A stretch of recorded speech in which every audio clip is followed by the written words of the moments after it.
And I'm like, that's not a poem! But could it be? And what's the definition of poem? And why does that make me so mad? And is it just because it's easy and I have this tie to wanting something to be layered and effortful? And This is very interesting, what's the validity of a certain poem, right? We're busting philosophy out of the old stuffy lecture hall and setting it loose on the world of creativity.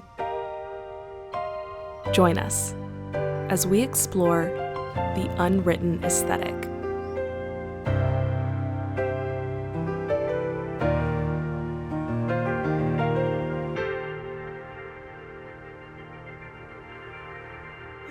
Hello, everyone, and welcome back to the Unwritten Aesthetic.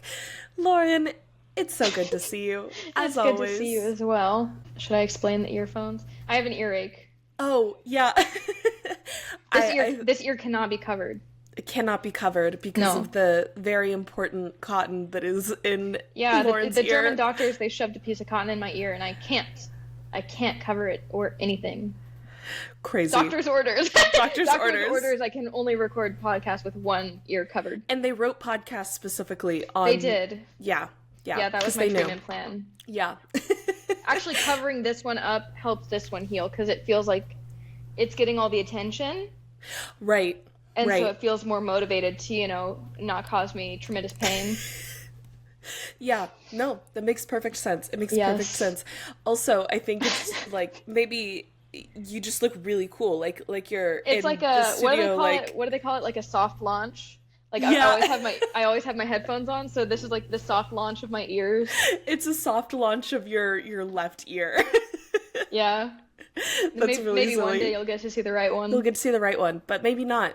Maybe you've heard of wiki feet. We're gonna start wiki ears, and like I haven't heard of that.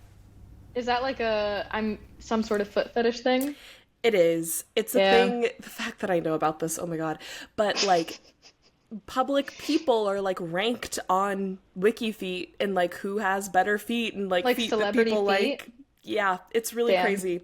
But it's like now kind of a thing that like people don't want to show their feet if you can get paid for it. So I'm like, should we like not show our ears? Should we start we can censor it out. Yeah, I'll blur out your ear. But I don't think we start an OnlyFans, but it's just like ears, headphones off. it's like a tease. It's like Oh man. So silly. This is ridiculous. Oh my gosh, that is ridiculous. Okay. Well, today you had the fabulous idea for us to chat about poetry, since that's a creative artistic endeavor that we both do. But yeah, I guess let's start with a little bit like what made you have this idea. And I was so excited to hear it because I think obviously, like, you are a visual artist, and a few of your beautiful pieces are featured behind you currently, and that's an aspect of art that I don't partake in. So it's actually been really interesting for me. I feel like I've learned so much about art, even just through us doing this and getting to talk with you about it.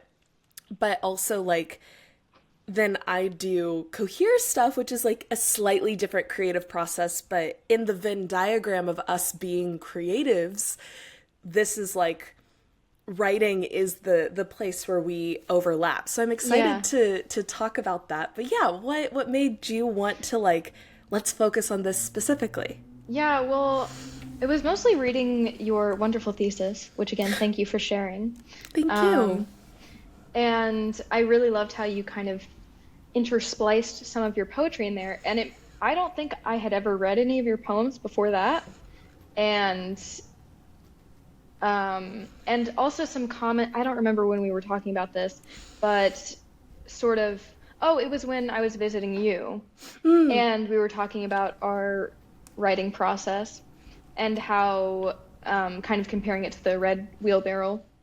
Yeah. Those very short poems. And for you mentioned that would feel very ingenuine if you were to write a poem like that. Whereas for me, I write a lot of very short, kind of nonsensical poems. Just kind of, sometimes it's not even conveying any specific meaning. It's just like words that sound nice together that pop up in my head. And yeah, it just kind of made me curious to learn more about your writing process with poetry specifically and your revision process as well. And yeah, I thought it would be cool to compare and contrast. I can't Yeah. tell how well I'm enunciating my words because I can't hear it all through my ear, and so it's kind of disorienting to No, talk. you sound great. You sound perfect. Don't even worry about it. Cool. Um, But yeah, that's where the that's where the idea came from. yeah, no, I love that because that was something that I was thinking about, like in editing that episode too. And it's something that I hadn't even really consciously been aware of. You know how sometimes you'll like say something as though you've always known it to be true, but it's like, wait, I didn't even realize that I thought that until I just said it out loud. That's kind of how I felt when I said that about the Oh yeah. like poem where it's like I think that would feel ingenuine to me, and it's like I didn't even realize that I felt like that until I said that. But it's Interesting. true that that process, like when I said it, I was like, yeah, that does feel like it would be an ingenuine like approach for poetry writing, poesis to me. But even in that conversation, like thinking about it, I was like, why? Why would that feel ingenuine? And I think part of it is because I have a little bit of like, what's the right word for it? Like this, there has to be like a threshold of like effort that you have to. This is something I've been thinking about a lot with all sorts of different work, not just my writing, but that it's like you have to, something has to be hard in order for it to be worthy, right? And it's like, why do I feel that way? Why do I feel like my poetry has to be this like difficult thing to create? And it's like, even if maybe a shorter one-off poem is quote unquote easier for me to produce, why does that feel like it's a less valid art form just because it is a more easeful practice? And at the same time, actually, isn't there something really beautiful and additionally artful about the ease with which a different approach to writing could bring about something? So I don't know. I've been thinking about that, and like maybe it's time for me to start experimenting with my approach a little bit too. And like, why was that the way that I felt? Because it did feel true when I said it, and I still think that that's true, but it's like, maybe experiment with it and see if that actually is true or not. That's super interesting. Yeah. Huh. So there's almost like a connection between the amount of effort you put into a poem, like that contributes to how successful you think that poem is, or Yeah. how artistic that poem is. I Yeah. think that's a common sentiment, not just in poetry. I mean, you saying that reminded me of this artist at a gallery opening that I went to a couple weeks ago. And she was showing a short film that she had made with a poet, actually. She kind of recreated the sound waves of a poet uh, reading out their poem. I don't want to give too much details. I don't know why. No one No, would care. no. But after it, she came up, and it was really cool because seeing the visual representation of the way the poet read his work, Right. Yeah. it kind of it illuminated in a new way how he would emphasize some words over others and how that might contribute to what he intended the poem to mean. But Yeah. afterwards, she came up and she was like, "Any questions?"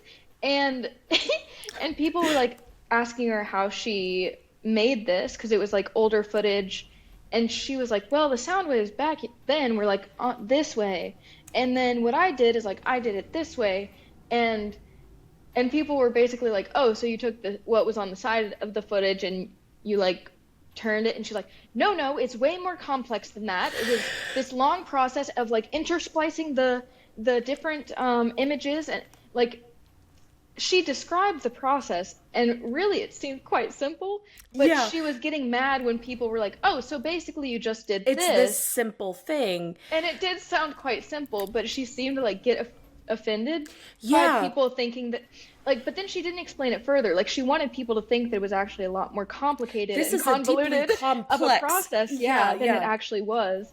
And I just found that so interesting because to me, like, there is in a certain sense, propositional knowledge can change aesthetic judgments. Like, for example, if I see a painting and I'm like, oh, that's nice, but then I learn it's like an AI generated image, Right. I no longer find it as impressive as I did before, and vice versa. If I see something that's like, you know, yeah, you get the idea. Yeah. Or like, oh, this took like this long, or oh, it looks like it's made with paint, but it's actually created with like natural pigments from leaves and flowers and stuff that the artist made by hand. I'd be like, wow, that suddenly is a lot cooler of a piece of artwork. But with this piece in particular, the aesthetic judgment, like my impression of the piece wasn't changed by the fact that, oh, really, it sounds like the creation of this short film was actually quite simple. I still thought it was really cool, you know? Well, and even sometimes, like, the artfulness of something isn't in, like, the effort behind it, but in the, like, idea that you have, and then you just kind of need to do something to show the idea you had, right? That it's, like, maybe, like, the process of turning these things sideways and like restructuring it in and of itself isn't very artful, but like the idea of doing it is. I don't know, but also I do think it's I think it's super Western and a very like in the States like kind of thing that's like, oh, your value and your worth is so related to hard work and like effort.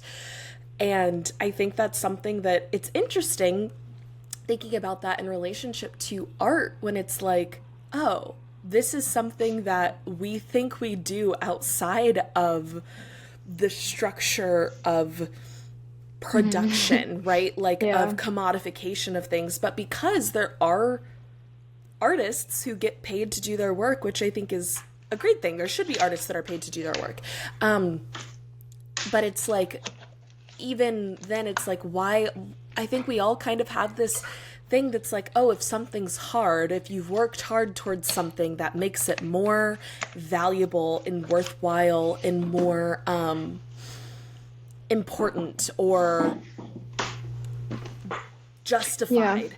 And it's like, why is that? And shouldn't the artfulness be in like the impact that it has on other people? Like that almost to me is where I think like true art is arising, is in that interaction there. And so it's like, well, therefore it doesn't really matter how much you put into it at the front end. Like, for example, the William Carlos Williams poem, The Red Wheelbarrow. Like, even if it was just this like random short thing that he, you know, typed together and was like, I don't know, it's just this thing, but it's given rise to this huge conversation around it. I'm like, that is still a very worthwhile poem and a successful poem.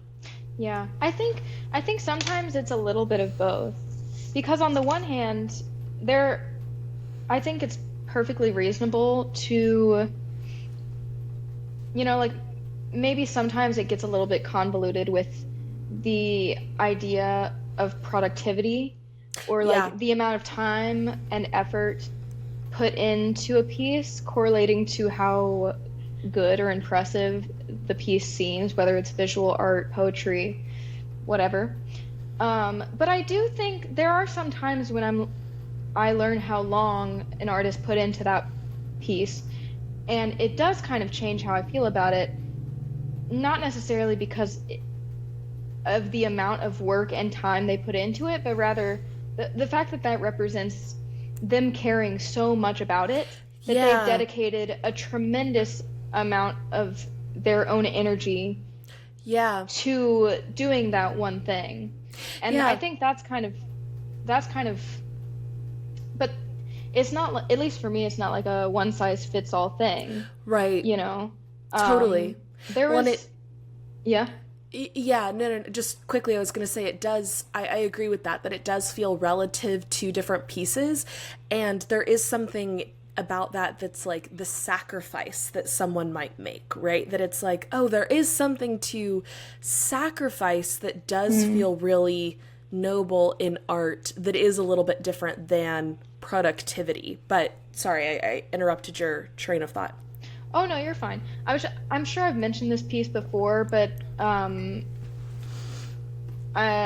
there was this one piece that I saw in Spain somewhere. I don't remember the artist. I don't remember the name of the piece. I'm sorry, but basically it was a round room filled with tons of these little drawings of grids with like different colored squares. And the explanation of the piece was at the end of this like circle. And so I was looking around, I was like, all right, colored squares, give me a break, you know? And then I went to read the little thing, and it was this guy who every day he would go out into his garden and he would make a little grid of the colors that he saw in his garden. And so it would like change through the seasons. And I'm like, that's so cute. And also, it's a really cool kind of way to see the representation of how the colors of the foliage and the plants, you know, change throughout the seasons in a different and creative way. Well, and what a beautiful like visual representation of time too, right? That like this is literally a visual representation of what this one little piece of the world does throughout time. It's like, that's really cool, and you get to see it all at once in one like instantiated experience of it. You know, that's actually so interesting too, that it's like there are certain pieces that I am like, I just see and I'm captivated by it. It's like, oh, I don't need to know any other information about it. I love it. But then there's some pieces that I'll learn the background of, and I'm like, if I had just seen it, I wouldn't have given two shits. Exactly. But then it's like you learn something about it and it's like, okay, now I'm obsessed with this. Yeah, exactly. It's really interesting how that works sometimes. Especially with more like abstract art. I feel like that's usually my experience with seeing and learning about abstract art. Most of the time, I'm not particularly captivated by it just by how it looks. But sometimes in learning about the creation of the piece, the mediums that were used and stuff, I'm like, oh, that just became a whole lot cooler. Yeah. But well, I'm trying to think of how that might translate to poetry, but you were saying? Yeah, I was just gonna ask, why do you think that is? I think for me, I tend to have a like predisposition to wanting everything to have this deeper meaning, and like I really like knowing that something has like layered meaning and someone's thought about it in all of these different specific ways. But again, then I kind of, like I was talking about a little bit ago, question like, why do I need something to have all of these layered meanings, right? Like, isn't just like something created for creation's sake still a worthwhile piece of art? And like, why does the layered meaning feel more justified in an artful process? And to me, I think that's how I relate it back to poetry, right? I was actually just having a conversation with my parents like 3 days ago about Rupi Kaur, and no tea, no shade, no pink lemonade. Don't like her poetry. I don't either, think it's poetry. And I think just about anyone who actually, which even in me saying this, I'm like fully aware of how like privileging I am. I'm so privileging like the Western academic structure of what I think poetry is and the history of words and the art form. And it's like, who am I to say that these are stupid poems, right? But it's like, to me, I'm like, it's not poetry. Like, sorry, you don't get to just... I'm not the biggest fan either. Right, and it's like, but then again, it's like, why, and everyone's entitled to their opinion. I'm entitled to my opinion. Like, I get to think that, and I think I'm valid in thinking that.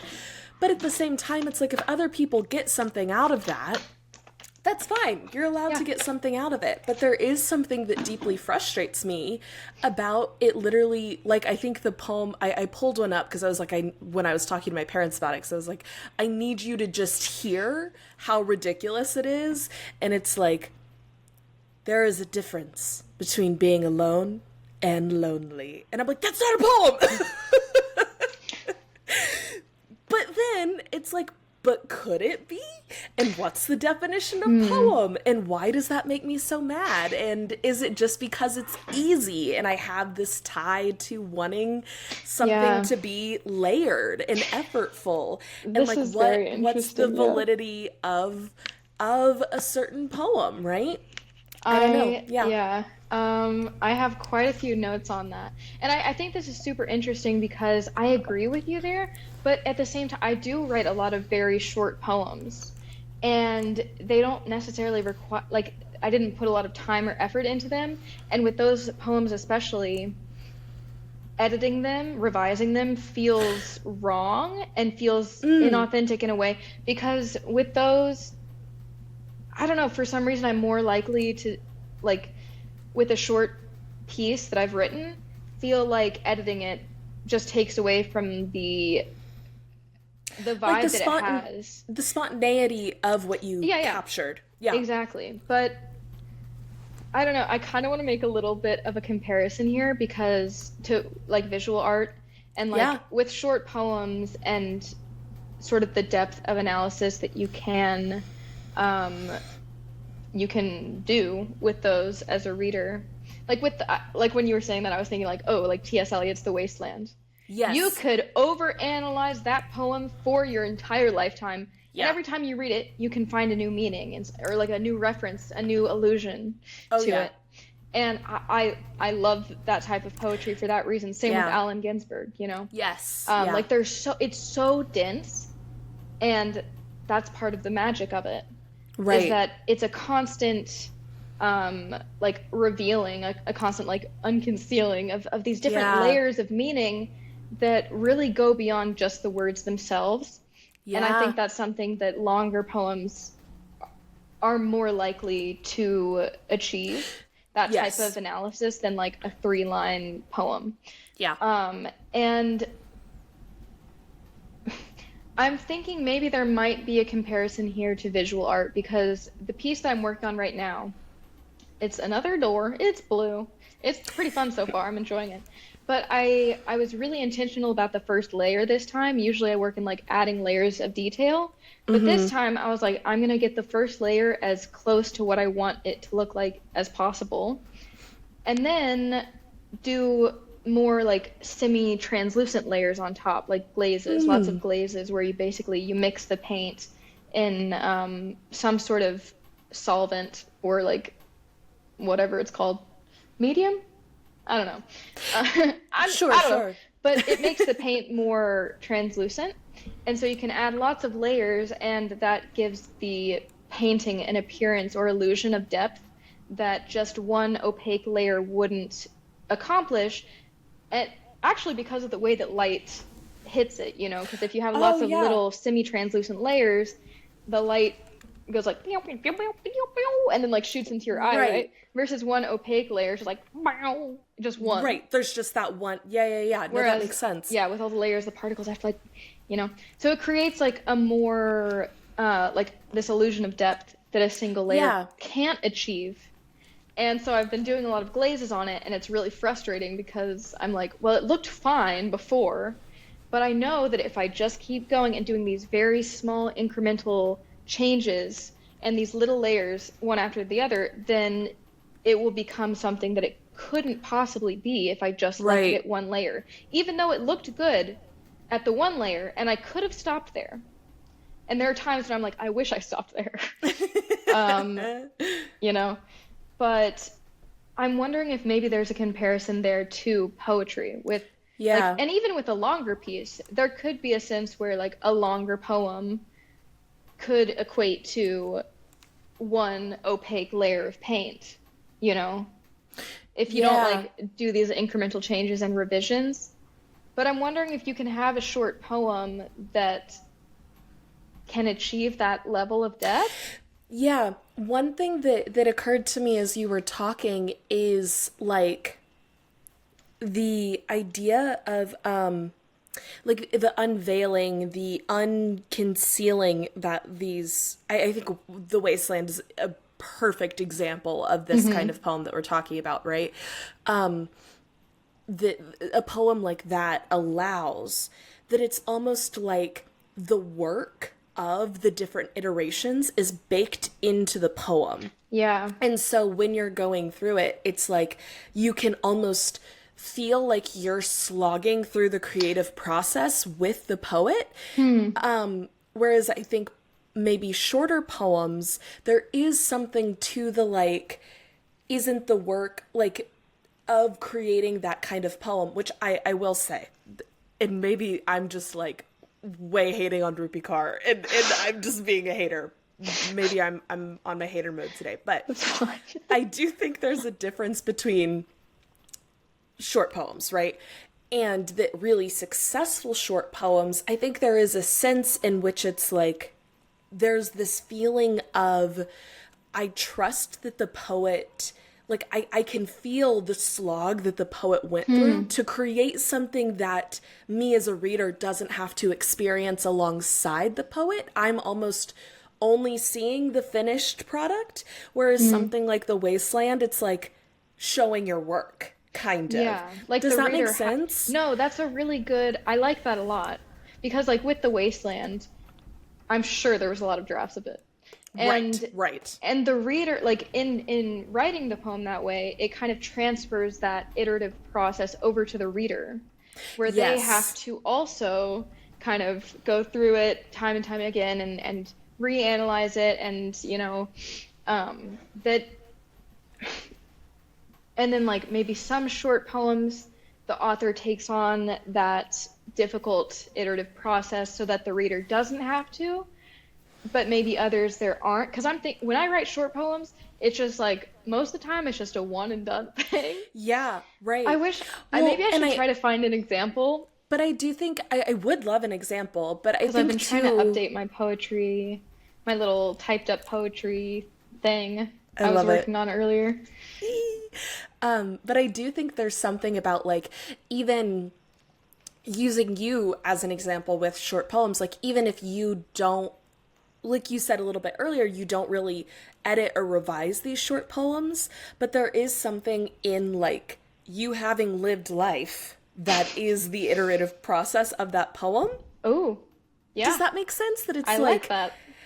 even if you're not like sitting down and like baking it into that, it's like you've kind of done it already, and this piece that's coming out spontaneously is the reflection of all of these. It's like a different way to poem, but I don't know. Yeah. And I think that process is something that I have a different level of trust in different creators and artists with, but at the same time, and I think this speaks to what we were talking about a few weeks ago when you came to visit too, that like for some paintings it could sing to you even if it didn't sing to the artist, right? That it's like yeah. that's interesting, but it's like it is Rupi Kaur actually creating something really powerful in like maybe she has some deeper meta commentary around poetry that she is doing through all of this that I'm just not aware of, right? Yeah. That is doing something here, but that it's like having there is some relationship with the artist that I think arises in not being able to see the work. Does that make sense? Could you repeat that last sentence? Yeah, like I think there's a specific relationship of trust that the artist asks for in not showing you the work, if that makes sense. Like I think William Carlos Williams is asking the viewer to like believe his poesis without showing the wasteland that maybe was created. I don't know if I agree with that. It's but interesting. I've never thought of it that way before. Like this idea that in certain artworks, like appreciating them requires trusting the artist in a way. That's I've never thought of it that way before. And I think even in that, I'm still privileging the like hard work thing. So A little bit, there's some yeah. flaws in that too. But I'm thinking with, let me see. I forget how to spell her name. But with Rupi Kaur, I believe like her Milk and Honey book, wasn't it about like some sort of like trauma, right? Yeah. Like sexual stuff. Yes. Yes. And I believe there was some like childhood trauma and sexual abuse. Yeah. Like with that, I can Yes. understand. I think that vulnerability and knowing like this is the context in which these poems were created, and this is the subject matter of these poems. I think that creates a level of trust. And honestly, Yeah. for stuff like that, I feel like you can justify the length of the poems being quite Yeah. short, because then I think sometimes with short poems, the weight of each word becomes so much heavier. And then Yeah. also it kind of welcomes in maybe a different sort of analytical lens than something like the Wasteland would, where Right. the context of like within the greater piece is so important, and Yeah. different like historical references and whatnot. But maybe with a Totally. short poem about like a really heavy topic, where it's almost like this is as much as I can say about this, and I can't say anymore Yeah. because it's too heavy. Again, Yeah. I'm not the biggest fan either, but I But think it can be justified. I think a I short agree. poem for certain things works better than a longer poem would. Yeah, and it's a different like strategic approach. But I would love to listen to the piece that you're pulling up as an example. Oh, I didn't really. Well, it's a long it's a long document, and so I'm having trouble actually like finding. Oh, the one that you want to. Yeah, I just know that I have a lot of short ones, and oftentimes the short ones are kind of funny. Here's a short one. This one's called Bad Faith. It is 1, 2, 3, 4, 5, 6, 7, 8. One stanza, 8 lines. We die in the face of an absent God, our logic limping along after. So it's just like most of the short ones are funny, I'm also realizing. And then after that one, we also have a short one. It's called Alphabet Soup. 3 lines, 1 stanza. Ego death is existing amidst the soup of things. Oh, I love that. That's so Yeah, I funny. think that one's really silly. Okay. So now that I'm looking at them, most of my short ones are not like in my possible justification for Rupi Kaur's poetic Sure. structure, It's where it's even like it's such a heavy topic that I can only dedicate these 3 short lines to it. Most of the short ones are like inside jokes with myself that are but just kind of said in even a silly way. that so in a slightly different way to talk about this idea of like short poetry and the validity of it, I do like thinking of it in a more humorous way, because that's a piece of this that I don't think we've talked about yet. But like when you think of a really good joke, good jokes are about timing, right? And good poetry is about timing. It's about rhythm. And in a lot of these short poems that you just read, like there is a humor, and even in returning Yeah. back to them, and like the kind of like the best jokes that I can think of, or like my favorite stand-ups are the ones who like, we've all probably heard the like, that's a way Homer, where it's like maybe you'll laugh at a joke that you hear, but then you're thinking about it in a few hours and you're like, oh my gosh, and there's this other layer of the joke too that like adds this other thing that I'm only just now like latching onto, that I do think the time that you can dedicate to a short poem does allow for. A lot of my poems are silly. I'm not going to read this poem. This one's actually not short, but the title of it is Soap Scum is an Oxymoron, which is true. So soap and scum, those are completely 2 different Yeah. things. Yeah. Soap scum? Gross. but also, how does that happen? Yeah. Yeah. It's when you leave the soap on for too long. It doesn't get cleaner. No, it turns into dirt that you have to use different soap to get rid of. Yep. Some of my poems are kind of silly. It kind of, a lot of them have the vibe of this podcast, I would say, where it's like sometimes we'll get really serious about stuff, and then 2 seconds later we'll be like, oh, what if we did like ears? Like we sold pictures of our ears. You know, we did like, what if I did like an ear striptease with my headphones? Yeah. That's so, but, and I think that very much is, indicative of both of our approach to like heavy things too. It is a kind of coping, you know, where it's like when people can't talk about difficult topics, they start laughing, which is like something I'm guilty of doing sometimes, or like sometimes like trivializing bad things I've gone to and saying them jokingly and making people uncomfortable. I'm guilty of doing that as well. And I think there's a little bit of that in there. That it is really hard to hold on to and maintain some of these heavier, more like convoluted topics, whether it be like personal trauma or like really abstract philosophical ideas that are just really difficult to hold on to and like continue holding on to for an extended period of time. That sometimes a little bit of like comedic relief in like a short poem or, you know, some sort of like silly reference almost as like a self-deprecating sort of humor, right? In a more like, I don't know, it just kind of seems fitting.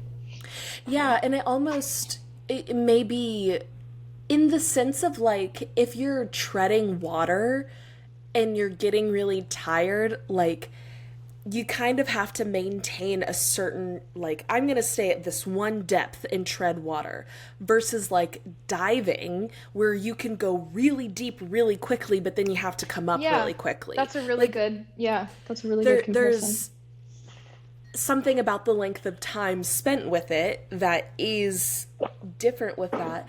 But also, I think there's something about the humorous thing that I'm kind of, I keep talking around and I can't really put my finger on why I think that's such an important note.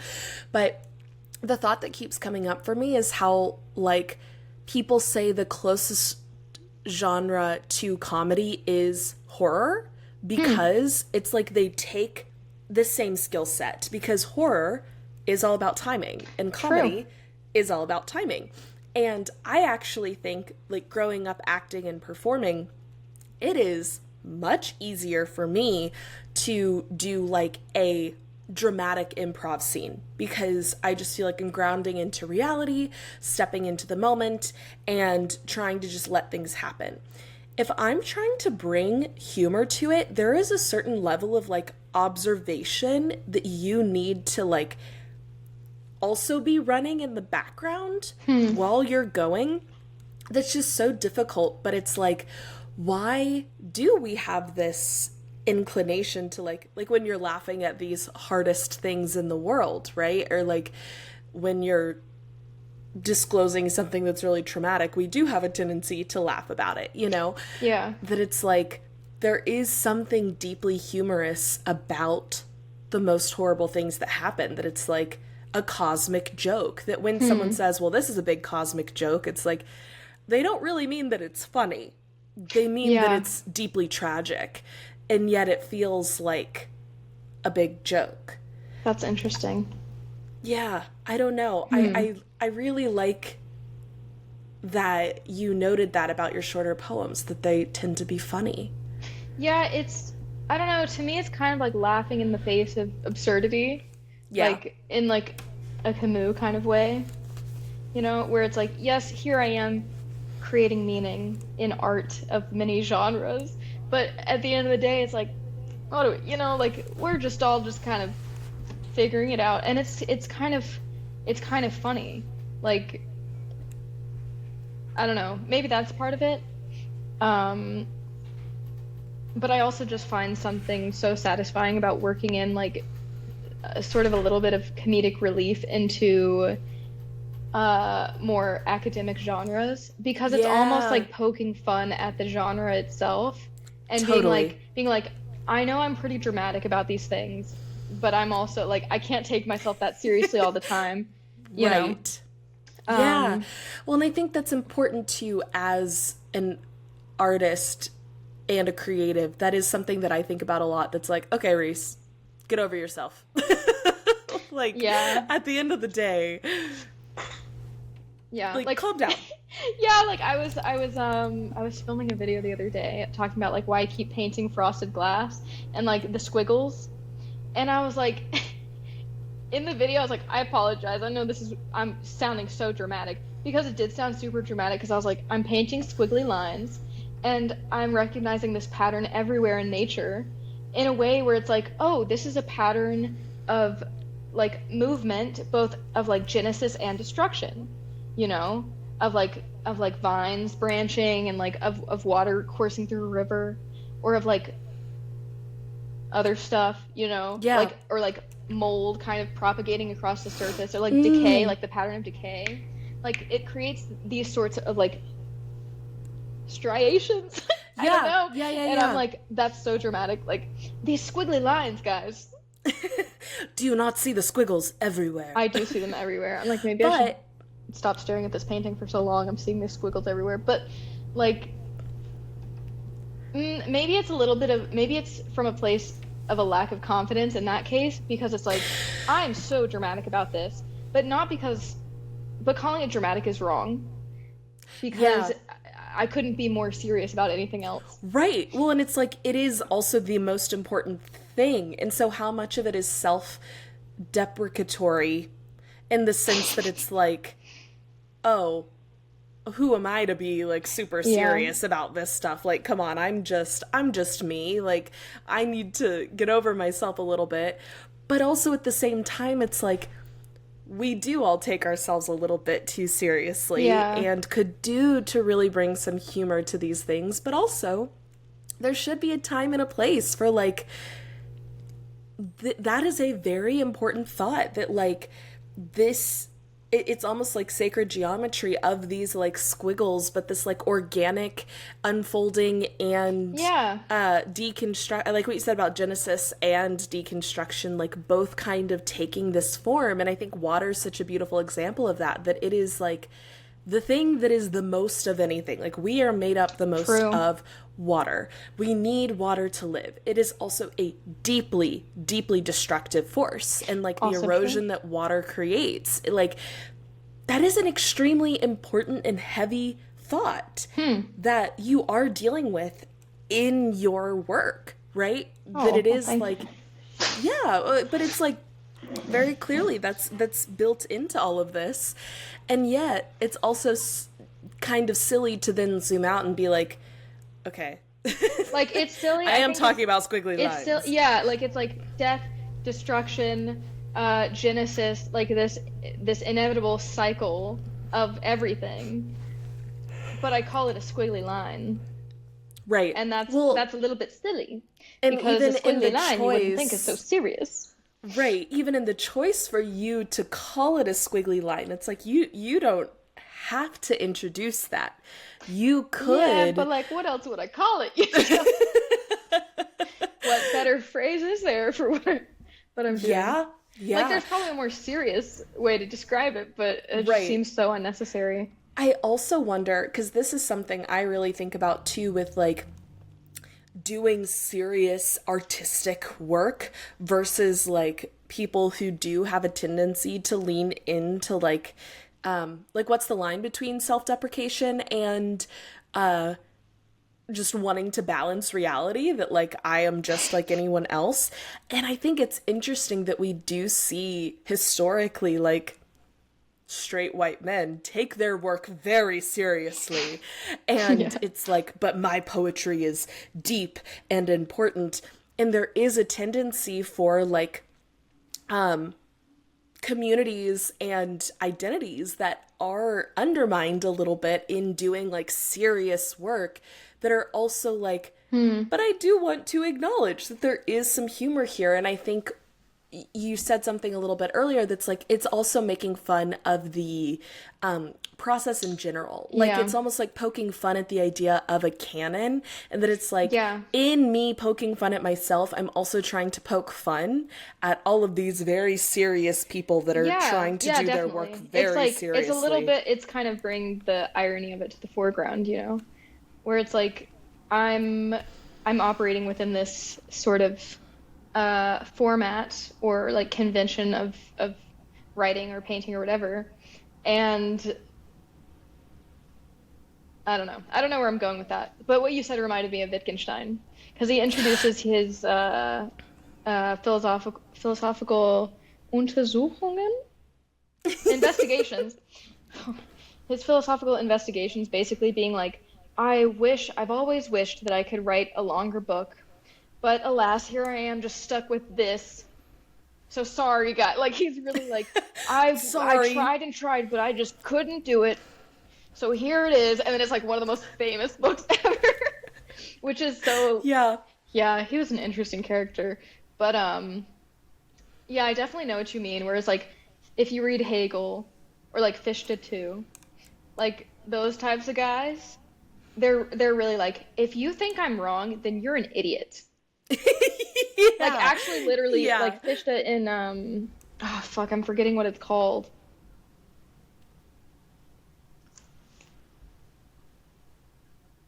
The nature of the fundamental right or something like that. I don't know. Oh, But yeah. Yeah. he was like the I, it's not a substratum, and if you do, then you're just not capable of raising your thought to the level of the philosopher, and you shouldn't even be reading me, and you're stupid. Like he literally goes on a tirade, Like like this idea insulting of his readers for being like, wait a right. minute, that kind of sounds like you're saying this, and he's like, if you think that, then you're an idiot. Like Then it's you so are crazy. a dumb doo-doo head, actually. Yeah, and you're just a poo-poo head, and Yeah. and I'm like, isn't this what philosophy is meant to be? Is like an ongoing questioning and an ongoing dialogue, and you're trying to be like, Right. I'm right. I figured it all out. It's the very, like, from that scene in Matilda, that I'm big, you're small. I'm right, you're wrong. I'm old, Yeah. you're little. I'm smart, you're dumb, and there's nothing you can do about it. But it's like, whoa. Okay. Yeah. Like, let's calm down. But also, I think that is such a way to, like, that kind of shows the insecurity underneath, and also wanting to like grab at any authority you have and cling on to it. That's like, if you think I'm wrong, then you're actually dumb, because Yeah. that kind of triggers it for other people that maybe have that similar insecurity, to be like, oh, well, I don't want to look dumb, you know, so it's like, I need to really understand what he's trying to Yeah, say, and right. if I think it's this, then I must not be Yeah, right. Where it's understanding like, it, yeah, as maybe I'm opposed just to not reading it closely enough, you know? Right. If he's so confident about it. And right. I don't know, I feel like, especially with philosophy, if you're not a humble philosopher, then you kind of lost the plot, you know? Is that Totally. what the kids say these days? You lost the plot? Is that what I'm trying to reference? Yeah, I think so. I don't know if that's a Like, yeah, lost the that's a plot? thing. Like you've Yeah, lost you've lost sight of the the plot. overall, you know, whatever. Yeah. Yeah. One thing I do want to also talk about, since we're talking about poetry and our kind of creative process there, what is your creative process with I wanted to poetry? ask you that. My creative process with poetry, it is not very, it's a lot of just like words popping into my head and being like, I have to write this down. Like most of the poems I've written, it's like that, where I'm not writing. Yeah. And I feel compelled to write. And there are other times where I'm writing, and in the process of writing about other stuff, like I kind of stumble into poetry, I guess. Yeah. There are very few poems that I've written where I've had an idea and I'm like, oh, it would be cool to write a poem with like this sort of imagery about this sort of subject matter, and then I actually write it. And most of the time when I do, they're not very good, and it's probably because I'm just not used to approaching my poetry with diligence, you know, and like with a mindset of no, I'm not saying that in like a lesser than way, but like Right. when it comes to how I write poetry, it's not like a very diligent, like prolonged focus. Structured. Yeah. And so I'm not really used to, I don't have the skill set up for revising those sorts of poems, Sure. because it's just, I mean, I have some things that I do to revise them, but it's not something I'm well practiced in. Yeah. So that's kind of my process currently. And I actually haven't been writing very much poetry lately. And I've been kind of like going through and like typing up all my journals. And oopsies, sorry.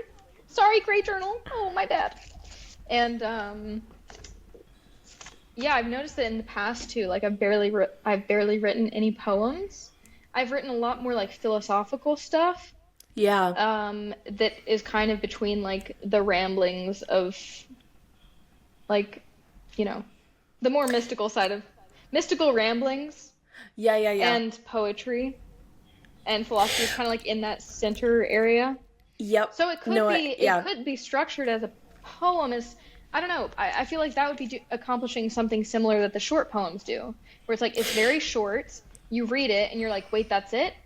Wait, well, what does that mean? You know, like sometimes it's more simple and straightforward, and then other times it's more enigmatic and kind of like, what the hell?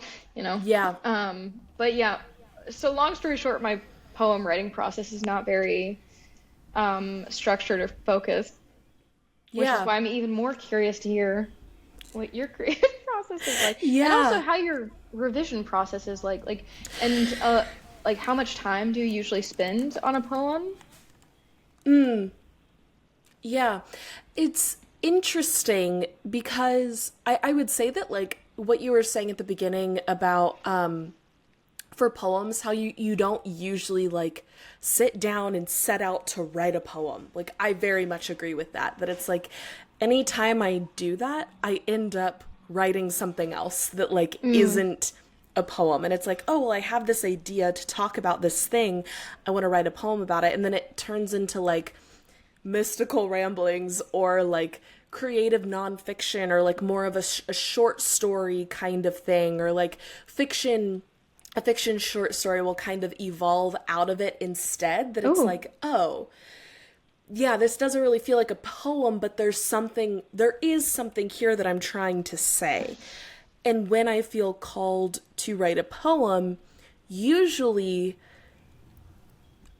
like poems arise very much like almost, this sounds weird, but like almost already created in my head. Yeah, I like And that. it's like I kind of just start writing them down as Yeah. I go, I you know? I would agree with you there.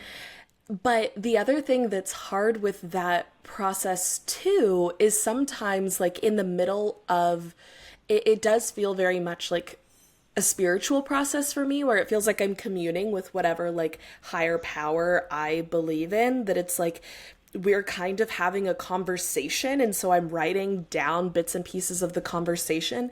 And in the same way, when you're having a conversation with someone else, sometimes you're like, we're having a conversation about this thing. Oh my gosh, and I totally forgot to tell you this other thing, but now we're back to this main thing. And so every now and then when I'm doing it, I'll be like, wait, that's for another poem. I need to pull this like little sliver of this out and set it aside.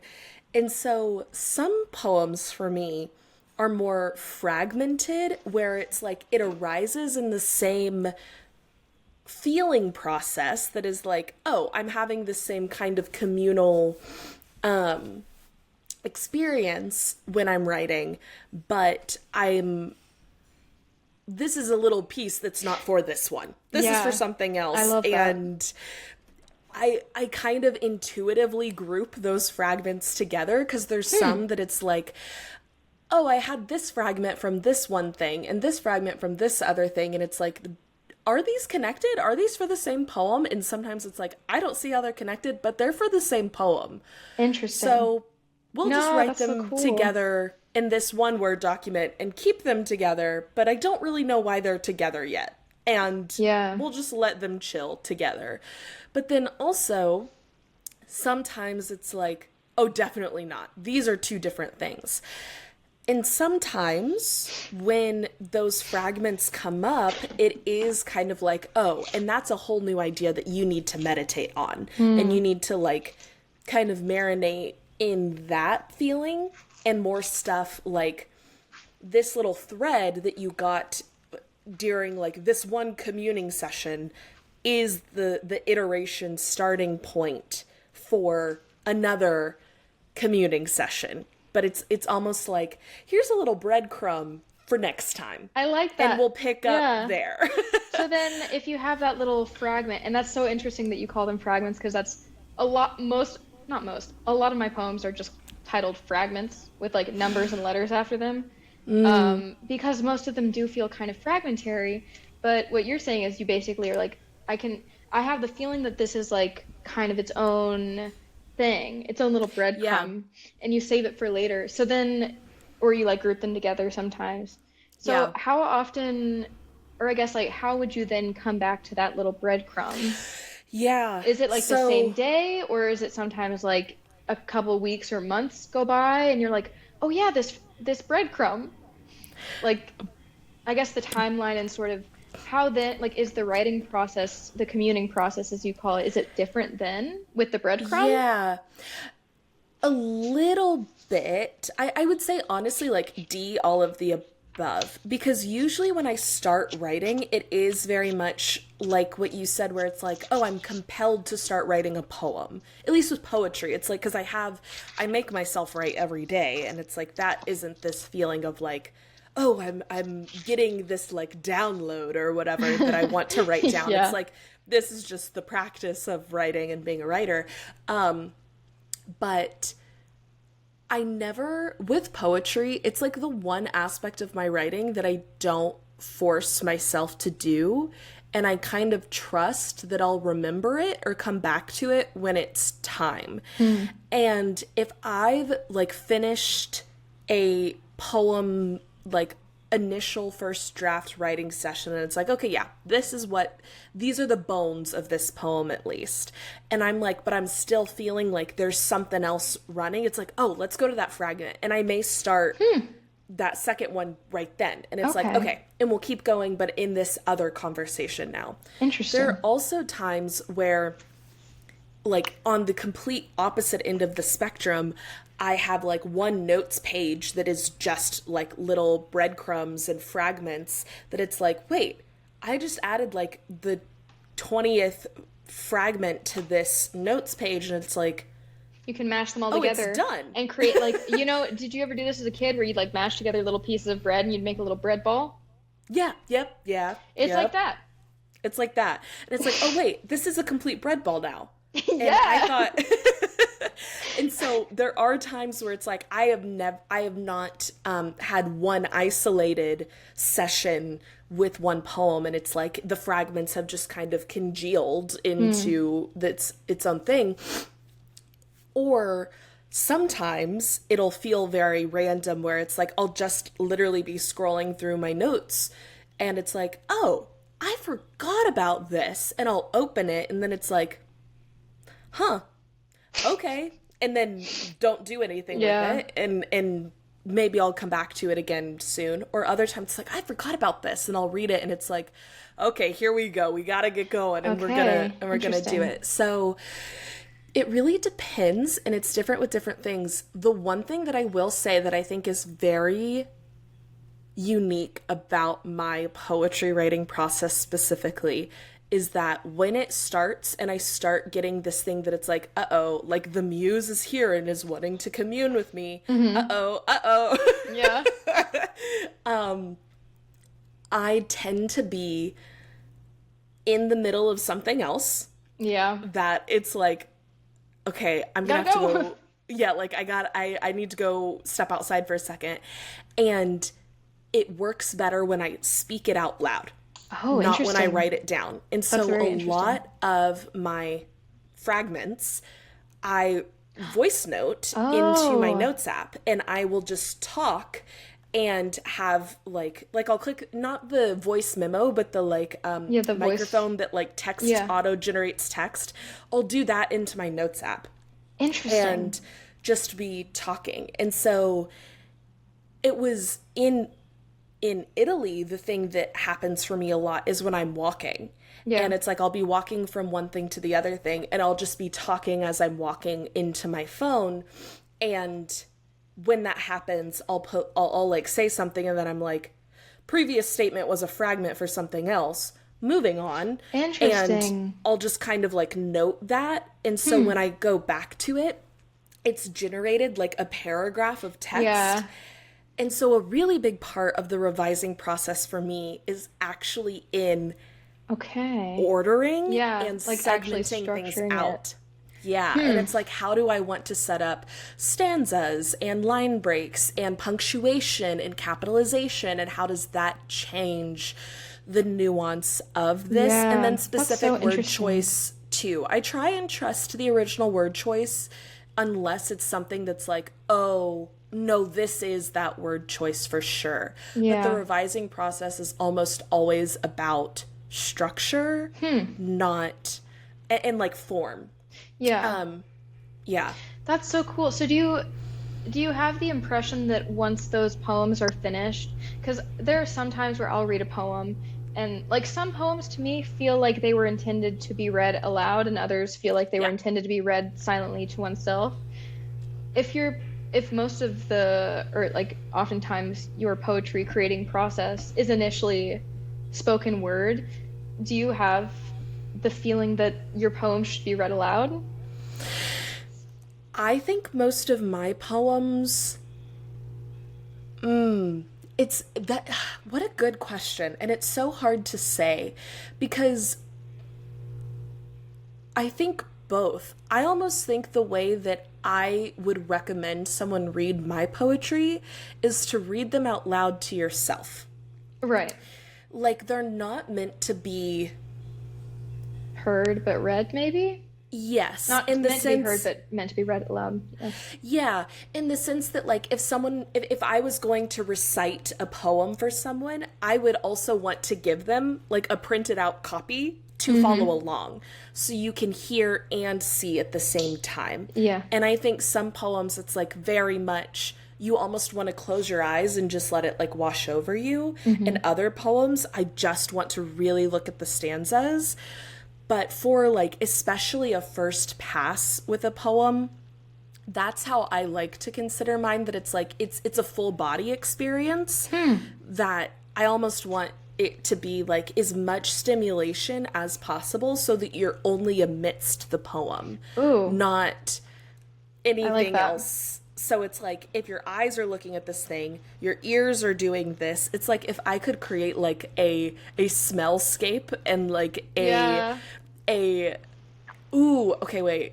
smellscape and like, because some poems it's like, ooh, I want it to feel like wrapping you up in like a warm towel, right? Oh, yeah. And it's like if I could, the thing I just said ooh because I was like, oh, what a cool like art piece that would actually be is to like put someone into like like into the vibe that you want the poem to create. Yeah, that would like be really cool. If it was supposed to be like a really warm and comforting poem, if someone like walked into a pod that was like soft light, a gravity blanket, a warm cup of tea, and the smell of like fresh baked cookies, and you're reading like the projected poem at the same time that you're hearing it spoken, it's like awesome. That's what I want to create as much as I can. Ooh. And I guess it is like transferring an experience kind of thing. I have another question then. If you, or when you were to create that sort of sensory, all-encompassing experience, what would you say, like, on average, what's, like, the vibe of most of your poems? Because, like, my immediate thought to that would be, like, what would my, like, sensory pod to my poems be? I feel like it would just be, like, standing on the edge of a cliff. Not in a depressing way, but I mean in the, like, poetic, like, jumping into the abyss sort of way. Yeah. Like, you know, it's and like so cold, like that when the air is kind of like cold and brisk and nice, and like there's a bunch of trees like waving around like this. Yeah, and you can kind of hear the rustle of like dry leaves. Yeah. And like the air smells like just after it rained. Yes. And yes, it's like dusk. wet earth. Yes. Ooh, That would be my and like vibe. yeah. So this is actually so funny that like what I was using to describe that was like something really warm and comforting and nice, and it's like I don't think that's the vibe of my poetry at all, actually. I think that Yeah. the vibe of my poetry tends to be really, and I'm using this word intentionally, gross. I think there's something kind of like icky about some of the words that I want to Like use. disconcerting, maybe? Yeah, like I really like using imagery around like throwing up and the feeling of Oh. nausea, because it's something that I think I relate to so much, like as a feeling that I get that is such a like a physical sensation that also evokes like there's such a psychology behind it for me. But there's also one poem where I have a line in it. I wonder if I have it pulled Yes, I up. would love to hear it.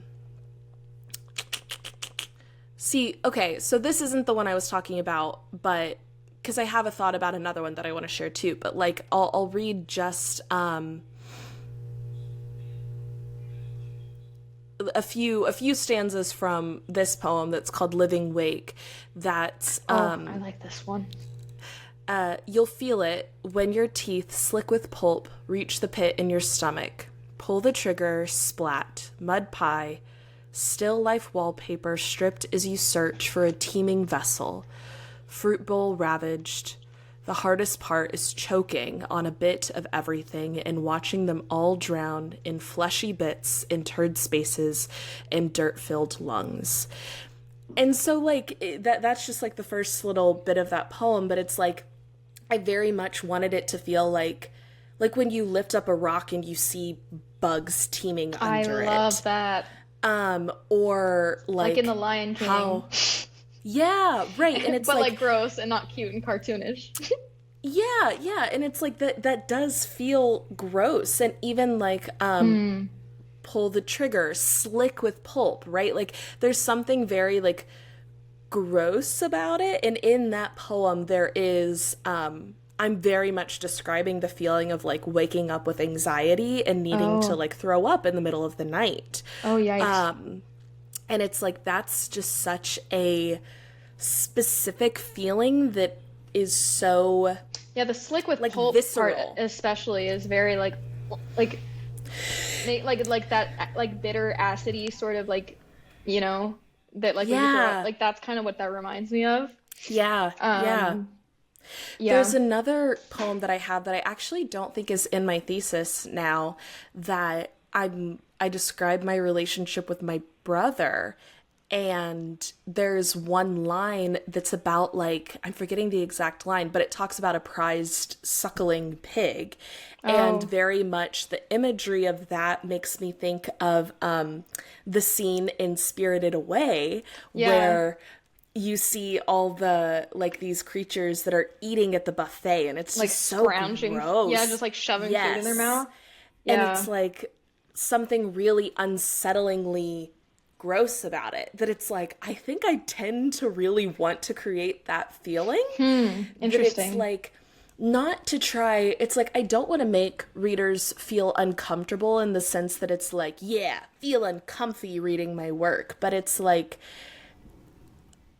that is how so much of like my growth edge moments in life feel to me, that it's like it's almost like an invitation to feel it with me. Like I want it to feel like, I know it's really uncomfortable, but like I'd like to know if this is uncomfortable for you too. Like can we be uncomfortable in it together? Yeah. Yeah, I like that. Because, I mean, the poems that I enjoy the most, and like when, like my favorite poets, they do make me feel that way, where it's like, it's beautiful, but also like in a deeply unsettling way, or there's like some sort of juxtaposition within the poem that it's like, maybe the structure is really pleasing to the eye, or like the the words that were used, like they sound really melodic and lovely Yes. together, but there's something about the imagery or the symbolism or just something about it that's like it's a little bit like it's like when you hear a lovely like whatever, like a piano, whatever, and there's like one note that's off, Mm. but it kind of makes you it like reframes the beauty of the rest of the piece in a Yeah. way where it's like there's something a little bit like you know. Right, where it's like if It you saw invites someone it that like was a reflection on it, I think. That sort of yeah. discomfort. Yes, it's Yeah. like like if you see someone who's really beautiful, but it's making me think of is it Amy Lou Wood? Is that her name? Who was in the most recent season of White Lotus and Sex Education, and she's gorgeous, and she has a pretty big gap in her front teeth, and there's a lot of discourse online, which this is a whole other thing, but around like attractive versus unattractive actresses and all of that good stuff. But I'm like, there's something to me about her being such a beautiful person, like just purely visually. I think because I don't know her personally, she seems like a good person, but I don't know. I don't know what she looks like. But having What's her name? like Amy Lou Wood, but her having like this gap in her teeth that's like traditionally not an attractive feature that actually makes her so much more interesting looking to me, that I think is really beautiful, right? That it's like, Yeah, it's like wabi I sabi. think, yes, yes, exactly.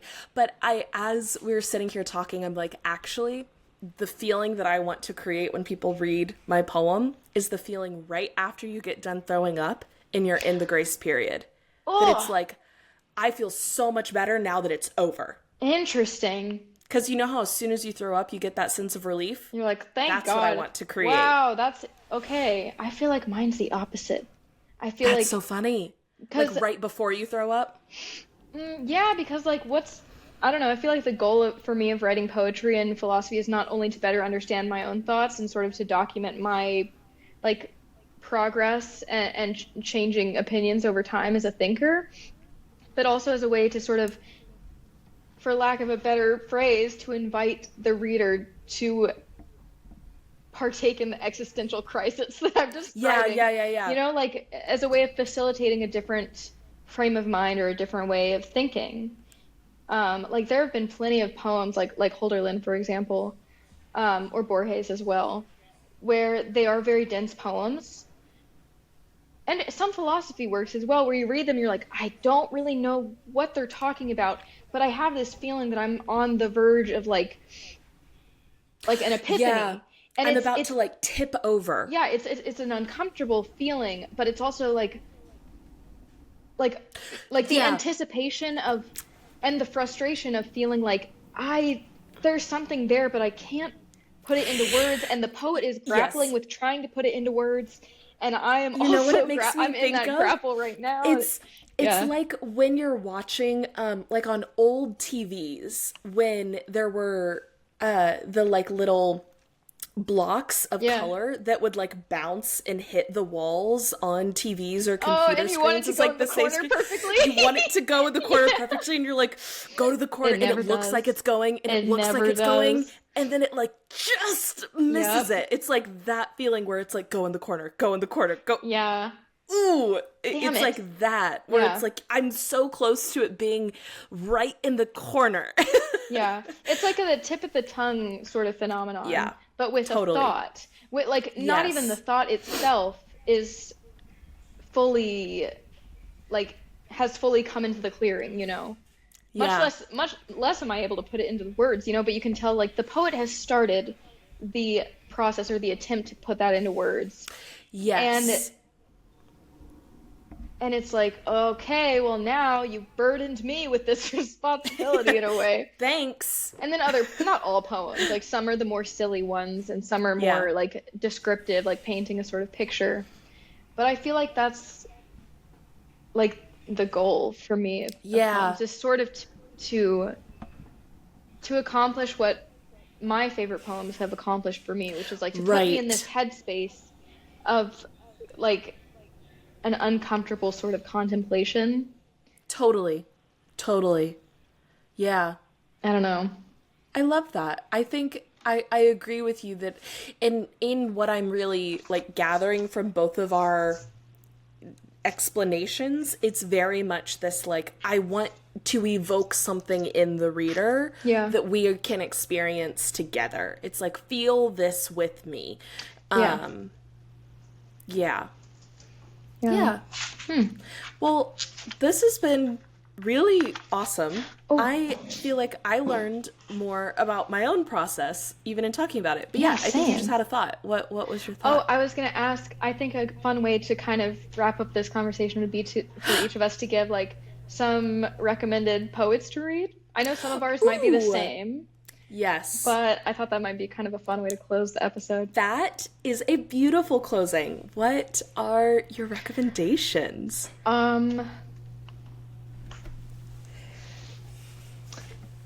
I'll let you have Elliot, but Ocean Vuong. Okay. Ocean Vuong, I love. Um, I think they have two poetry collections. Both of them are lovely. I don't have my They're glasses on, but I discovered them like last year. I think I know exactly who you're talking about because they're like a modern poet, right? I am obsessed. Yeah, they've done Okay. Night Sky with Exit Wounds, and then the other one is my favorite though. Ocean Vuong. Okay, that's On Earth We're Briefly Gorgeous is I think that's a novel. Time is a Mother. So good. I know exactly who you're talking about. I love Did it. not occur to me for this. They have a new book out. Completely I want haven't to read it second yet, that. but I just got it in the mail. Yeah. What's it called? The The Emperor of Gladness. That's how you spell their name if you're interested in knowing. This one's a Ocean novel Vuong. as well, but they're poetry. I love their poetry. Who else? Borges. I have my Borges right here. Borges. There's a collected one. Borges is good.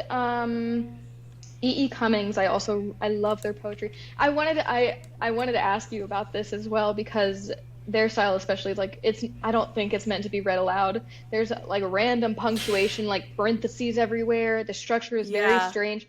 I'm obsessed with it. I love it so much. It's so weird. So yeah, Borges, Ocean Vuong, E. Cummings, Rilke, of course. Of course. I have so many, but I'm gonna leave it there. Yeah, I'll those leave it are with some that. really good ones. Yeah, I need to read more E. Cummings. It's 'Cause so I- fun and weird. Yeah. It's like really inspired me to get very weird with my formatting. I love that. And I love like putting parentheses like in between words to make it like both words. Like Yes. to have both options. Like Yeah. like adorn, like just putting some of the letters in parentheses so I can like I don't have to pick one. And both kind of bring something new to the sentence. Yeah. Well, and the simultaneity of it too, I think is cool that can add. Yeah. Totally. Yes, I'll throw Elliot out there. You mentioned Ginsberg earlier. I think yeah. we're both huge Allen Ginsberg fans. So definitely that. I will also throw out there Sylvia Plath. I think she does such a fabulous job. Like, if there is one poet that I'm like creates the feeling that is probably similar to the feeling that I want to create, it is Yeah. Sylvia Plath. And a lot of people talk about the bell jar. The bell jar has gotten very big in like online feminist spaces, which is amazing. It's brilliant. Everyone should read the bell jar. Please read Lady Lazarus. It is one of my favorite poems. It's brilliant. I'm also a big Emily Dickinson fan. There's something about depressed women that I just like their poetry, I guess. I have a depressed woman to recommend. Oh. Okay. Wait, let me I don't I have a depressed woman to recommend. So Yeah. funny. What was her name? Poet. Dichterin. Caroline von Gunderode. I don't know how. Gu umlaut Nderrode. She has some fun Ooh. stuff as well. Okay. Yes. Born 1780. Died 1806. Yeah, she died really young. But Wow. a fellow depressed woman poet who has some beautiful works. Wow. Okay. Very like I haven't very read her. passionate, like very like heartfelt, like, Yeah. yeah. Yeah. So yes, I love Emily Dickinson, love Sylvia Plath, Allen Ginsberg, T.S. Eliot, Walt Whitman too. These are some really, really big Some famous classics, yeah. ones. Some Holderlin. classics. Gotta throw Holderlin in there. For some other ones that I'll throw out there as well. I'm looking at my books. I'm not like seeing things just so people know what's going on. I'm not like That's so funny. I do I'll also throw out there, if you are not a poetry person, but you're interested in what we're talking about, I would recommend Ursula K. Le Guin. I've talked about her a lot recently, and I've really been getting into her writing, and I think she creates really beautiful creative nonfiction that feels very poetic, but it's not poetry. So I'll really recommend her work for anyone who's like, I'm just not a poetry person, but you want to dip your toe in. I'll recommend her. I've been intending to read her like essays that you recommended. I've read some of her fiction stuff, but like years ago, and like I've intended for years to read more of her stuff, but I should do that. Yeah, she's great. I really love her. And then, I'm looking through my Kindle right now on my computer to see. I guess a another more contemporary person. I'm gonna try to remember while you're doing that as well. Yeah. I really like Ada Limon. She's really great too. But she's like a pretty good, famous contemporary poet. And I don't love a bunch of contemporary poets, so I think that she's a good one. And then, of course, like Maya Angelou, Audre Lorde, Fabulous, Mary Oliver, some great ones. But now I'm just naming people. I would say to start, I'm going to go Eliot, Ginsberg, Whitman, Plath, Dickinson. To start. To start, here Eliot. are 5 really dense poets that you should read. First poem you should ever read, The Wasteland. Right. Really simple, really quick read. Really simple, really quick, really easy. You definitely won't return to it every day for the rest of your life and wonder if you can create a magnum opus as good as that. It definitely won't keep you awake at night. I will say, for starting out, I'm going to throw in a different sort of vibe. I think Ocean Vuong is just, it's just great. You should read it. Yeah. I completely agree with that. And I will throw out William Carlos Williams. Not the Red Wheelbarrow, okay? But like some of the other poems, some of his later works, they're still short, but kind of like, I feel like there's something there. If maybe you're not super into poetry, well, maybe that's not the best start. If maybe you want to check out some fun short poems that sometimes there's something there, you could read those. Yeah. No, that's not a good first recommendation because people feel very strongly about William Carlos Williams. It's true. Well, what about, actually, I think a really good first poem is it As Me on a and Holiday? I? As on a Holiday is great. Me and I by Borges. What is it called? The Axolotl? It's called Borges and I. Oh, it's a short story. Not a poem. Okay, well. Well, Borges Never does mind. have some... Well, one of my favorite poems by Borges is Mirrors. It's really nice. But he does have some shorter ones. Like, I'm looking here, and some of them are a little bit shorter. They kind of have that same vibe. Are you okay? Oh, you looked really distraught for a second. Oh, I'm... Are you looking? I'm looking. I was Googling it to, that's something. Some of them are a little bit shorter, but still kind of have that depth that Eliot has. Yeah. So that, there's one called it's a Texas good... that I have bookmarked because I'm a Texan and I think that's fun. That is fun. I love that. Yeah. I will say, any of these, if you're just getting into poetry, any of these poets, try and find a shorter one of theirs and just dig in. Yeah. But don't be overwhelmed by the really long ones that are just going to be too much and really overwhelming. But like, if there's one that's like one stanza or like 3 stanzas with 3 lines each by these poets, there's going to be some stuff in there for you to chew on. Yeah. And just the more you read poetry, I think the better you get at reading poetry. Yeah. And also, I'll give a little shout out as well to the Poetry Foundation. It's just a website. Yes. And they do a poem Amazing. of the day. And you can see it on their website, or I think you can sign up for like a newsletter basically, where they'll just email you the poem of the day. So that might be a little bit more manageable than going out and trying to find like a collected poems, you know? Yeah. It's free. And that's also a really good way to just like to discover new poets that maybe otherwise you wouldn't find out about. Wow. Yeah. Okay, to close, let's read the poem of the day because I just pulled it up. Is that yes, do you that's a think great that's idea. Okay. So the poem of the day from the Poetry Foundation is Intentions to Breathe, Fantasia by Bruno Dario, translated by Kit Schluter. Why is your poem of the day different than my poem of the day? Really? Wait, that's crazy. Yeah, mine is Romance by Ruth Stone. Wait, Ooh. what day is this? Today is June 9th. Interesting. Is that correct? Wait. I'm confused. How is that possible? Well, wait, let me see Poem here. of the day.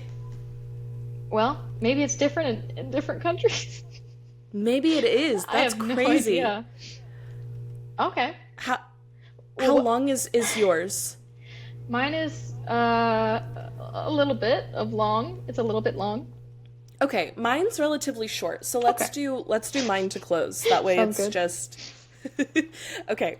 So Fantasia, improvised love poem. I want to accompany you on the adventure of mastery. How I'd love our love, the antonym of art. So much for academies and talks. Let breathing give us royalties. Take off in a plane to Tokyo or wherever you say. Beyond classrooms and apathies, beyond those walls that delimit passions, complicating and atrophying with sanctions as a train is prisoner of the rails.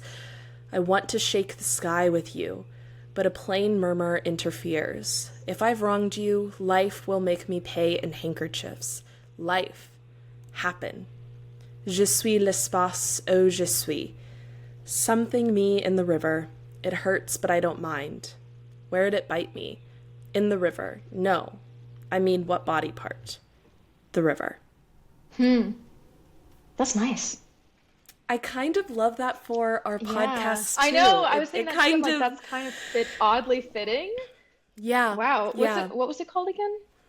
It is called Intentions to Breathe, and then in brackets, Fantasia, by Bruno Dario, Yeah. translated by Kit Schluter. Wow. How lovely. I really like that. Well, this was awesome. Yes, this is so Amazing, fun. lovely topic, Lauren. And listeners, I hope, as always, that you enjoyed. And anything else before we log off, Lauren? No, that was great. Yeah, I don't have much to say. No, that's perfect. I love it. yeah. And we'll catch y'all next time. The Unwritten Aesthetic is a bi-weekly podcast from the Cohere Collective that features philosophical artist or artistic philosopher Lauren Bush and question asker and meaning maker Reese Brown. Please subscribe to The Unwritten Aesthetic wherever you may be listening, and if you enjoyed the episode, consider leaving us a like, a 5-star rating, and or a review. And sharing the episode is a really wonderful way to kickstart meaningful conversations in your own life. If you want to stay up to date on all things The Unwritten Aesthetic, you can follow the Cohere Collective on any social media platform at the Cohere Collective, and check out our other content and offerings at thecoherecollective.com. To explore Lauren's work, head to laurenbushpaints.com and follow her on Instagram and YouTube at laurenbushpaints. If you're interested in working with Reese to find and pursue your purpose, head to thecoherecollective.com to explore life coaching options. A huge thank you to Jack Corbett for the Unwritten Aesthetics music, and thank you all for being here today and exploring the Unwritten Aesthetic with us. As always, we hope you feel like you are living more coherently. Until next time, love.